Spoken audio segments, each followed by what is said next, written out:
Le modeler NURBS le plus facile de sa catégorie. De l'influence de la touche contrôle sur le cadre de modification et de ces petites poignées de mise à l'échelle ou de rotation.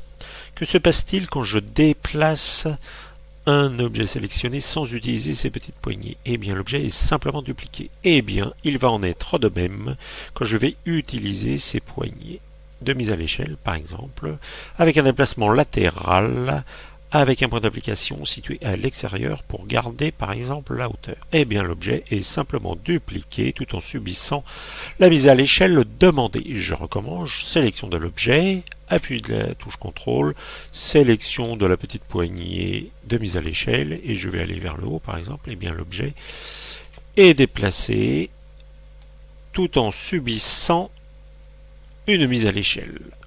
Je vais refaire la même chose, mais en demandant cette fois-ci le point d'application intérieur à l'objet. Que va-t-il se passer avec un déplacement oblique de ma poignée de manipulation? Eh bien, l'objet va être mis à l'échelle sur les trois axes à la fois. Voilà. Cela est bien sûr la même chose quand je vais utiliser la poignée de rotation. Touche contrôle enfoncé, rotation de 90 degrés. Demandé. Mon objet a été pivoté tout en subissant une rotation. C'est on ne peut plus facile d'obtenir ainsi des déclinaisons d'un objet module de départ. Étonnant, non?